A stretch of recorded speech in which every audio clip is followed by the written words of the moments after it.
ओम शांति। 19 अक्टूबर 2023।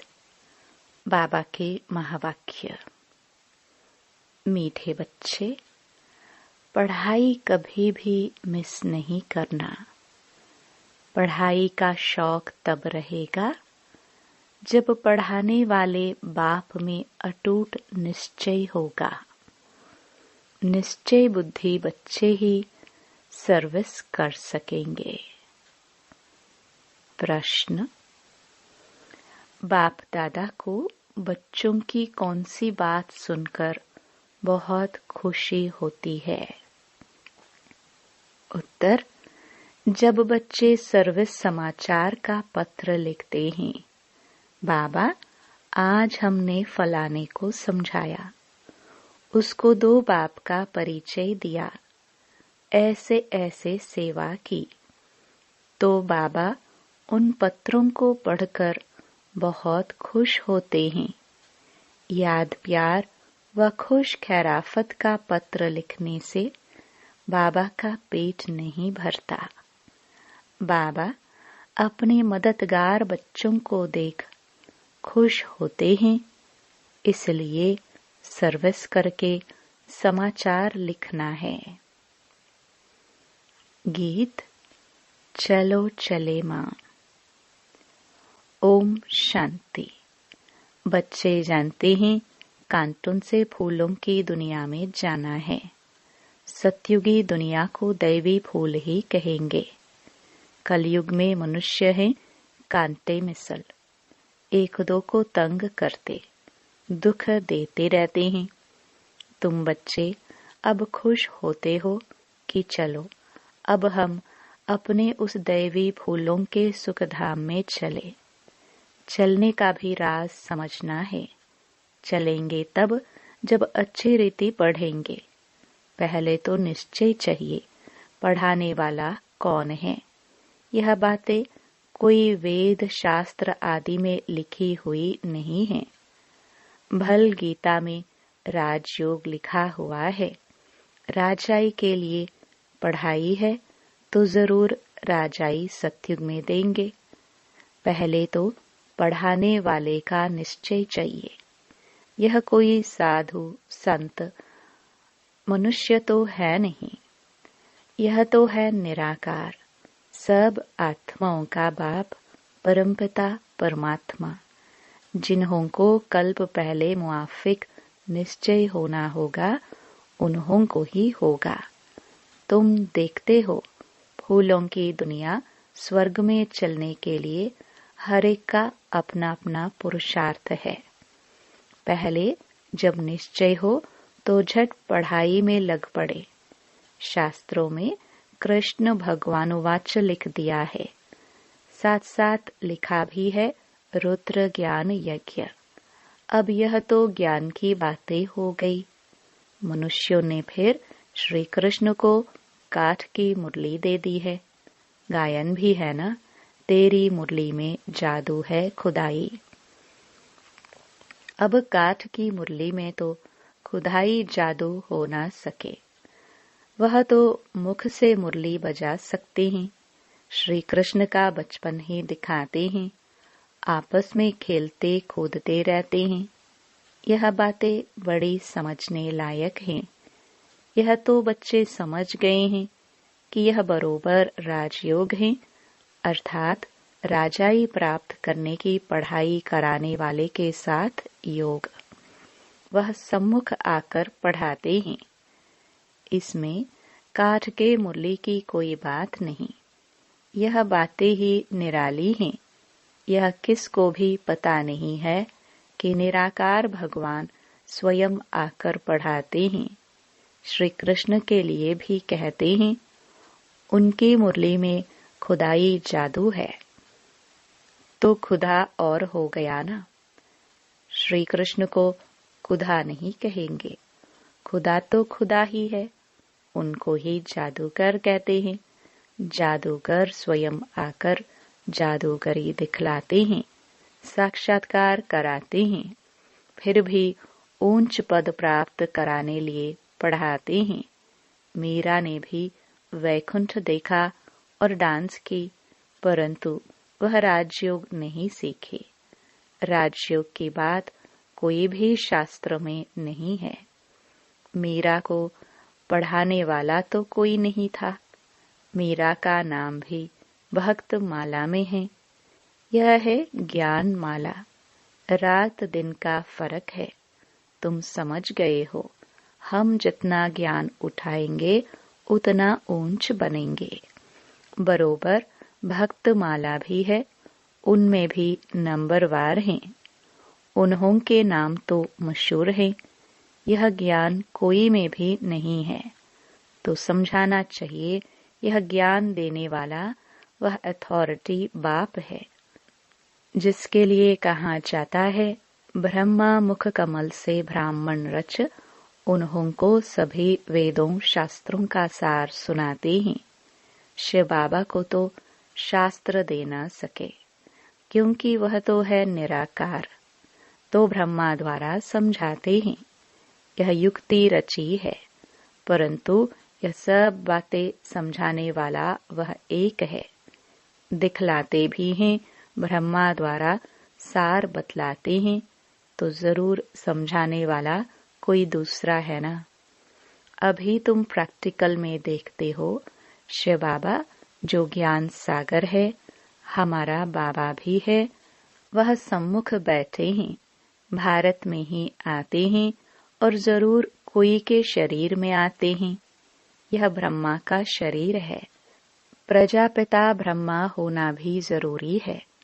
बरोबर प्रजापिता ब्रह्मा द्वारा ही बाप आकर ब्राह्मण धर्म रचते हैं। धर्म कैसे रचा जाता है यह भी तुम जानते हो। तुम प्रैक्टिकल में ब्रह्मा की संतान हो। कहते हो हम ब्राह्मण ब्राह्मणियां हैं, बाप से वर्षा ले रहे हैं। फॉलोवर तो कभी वर्षा ले न सके, बच्चे ही बाप से वर्षा लेते हैं। तुम आकर बेहद के बच्चे बने हो। क्राइस्ट के फॉलोवर कहेंगे, बच्चे नहीं। बुद्ध के, गुरु नानक के फॉलोवर ही कहेंगे, बच्चे नहीं। यहाँ तुम बच्चे हो। प्रजापिता वह भी बाप ठहरा और शिव बाबा भी बाप हो गया। वह निराकार है, यह साकार अलग है। इस साकार द्वारा ही शिव बाबा ने बच्चों को रचा है। अब तुम्हारे में भी कोई को तो पक्का निश्चय है, कोई को नहीं है। लॉटरी है बहुत बड़ी। तुमने अपने शरीर निर्वाह अर्थ कर्म भी करना है और फिर यह ज्ञान भी सीखना है। उस पढ़ाई में बहुत मेहनत करनी पड़ती है। यहाँ भी बाप कहते हैं एक घड़ी आधी घड़ी पढ़ो जरूर। अच्छा, कोई कारण से रोज नहीं पढ़ सकते हो तो पहले 7 रोज पढ़कर फिर मुरली के आधार पर चल सकते हो। लक्ष्य पकड़ लिया, बाकी है टाल डाल पत्ते आदि को समझना। यह सब भी चक्कर में आ जाता है। तुमको 84 जन्मों का राज भी समझाया है। झाड़ में डिटेल है, चक्कर में नटशल है। समझाया भी है यह वैरायटी मनुष्य सृष्टि के धर्म है। पहले एक धर्म रहता है, फिर वृद्धि होती है। झाड़ भी दिखाया है कैसे फाउंडेशन निकलता है, कितना सहज राज है। ड्रामा और झाड़ को समझना है, बुद्धि में धारण करना है और दूसरों को समझाना है। 2 बाप की पॉइंट तो जरूर समझानी है। बेहद के बाप से स्वराज्य मिलता है, इसलिए राजयोग जरूर सीखना पड़े। परमपिता परमात्मा ही स्वर्ग की स्थापना करते हैं, जिसको कृष्णपुरी भी कहते हैं। कंसपुरी में तो कृष्णपुरी स्थापन हो न सके, इसलिए संगम रखा हुआ है। तुम बच्चों के लिए यह संगम युग है, बाकी और सबके लिए कलयुग है। तुम ही संगम से फिर सतयुग में जाने वाले हो, यह निश्चय चाहिए। अभी हम संगम पर हैं। संगम युग याद रहे तो सतयुग भी याद रहे और सतयुग स्थापन करने वाला भी याद रहे, परंतु घड़ी घड़ी भूल जाते हैं। तुम समझते हो अभी हम संगम पर हैं। बेहद का बाप आते ही हैं कल्प के संगम युगे। गीता में भूल कर दी है। गीता से ताल्लुक रखने वाले सिर्फ भागवत, महाभारत आदि है। बाप समझाते हैं, तुम सब सीताएं हो, मैं राम हूँ। तुम रावण राज्य रूपी लंका में पड़े हो। वह लंका नहीं, ऐसे नहीं, वहां कोई रावण राज्य था। सतयुग में लंका आदि होती नहीं।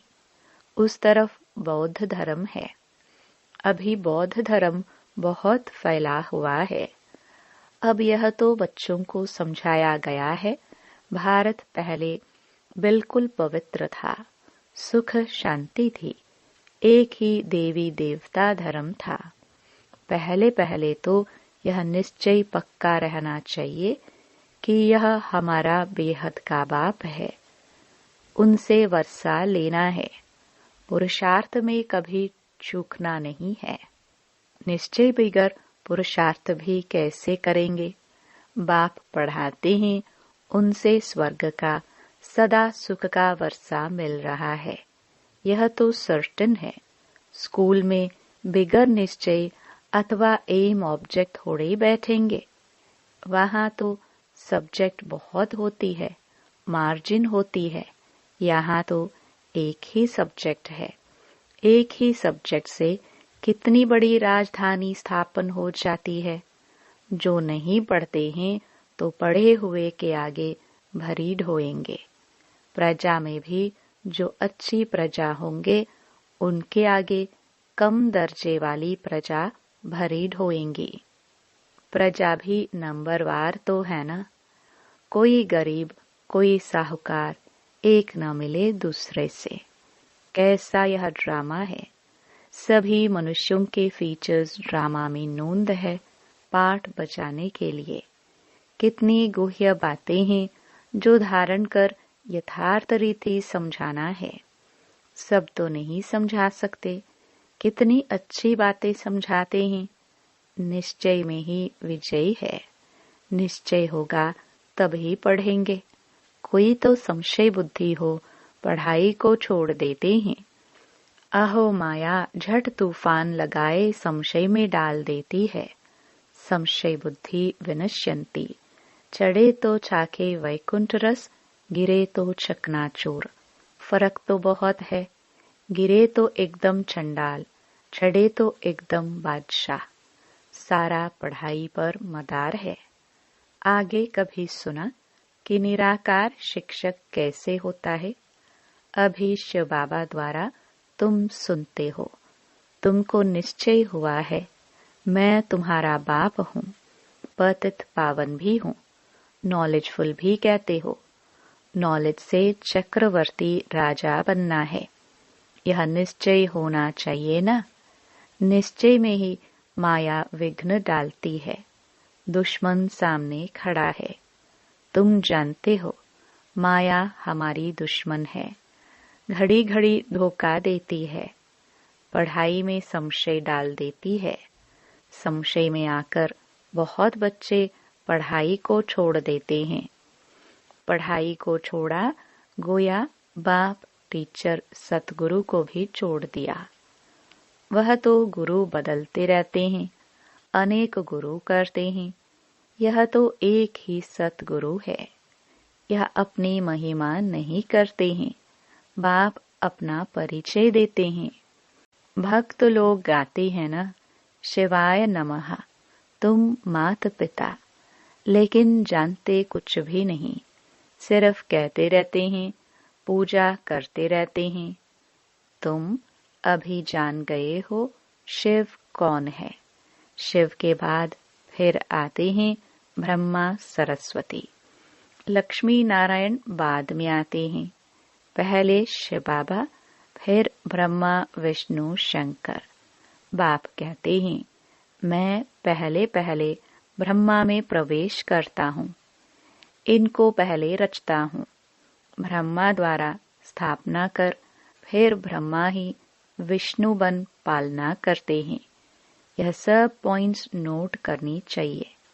फिर किसको समझाने की कोशिश करनी चाहिए। कोई तो बहुत अच्छा समझाते हैं। बाबा की तो बात ही अलग है। कभी शिव बाबा समझाते, कभी यह भी समझाते हैं। तुम हमेशा समझो शिव बाबा समझाते हैं। शिव बाबा को याद करने से विकर्म विनाश होते हैं। तुम समझो शिव बाबा इन द्वारा नई नई पॉइंट्स सुनाते हैं, बड़ी युक्ति से समझाते हैं। तो बच्चों को समझना भी चाहिए। पहले तो निश्चय करना है।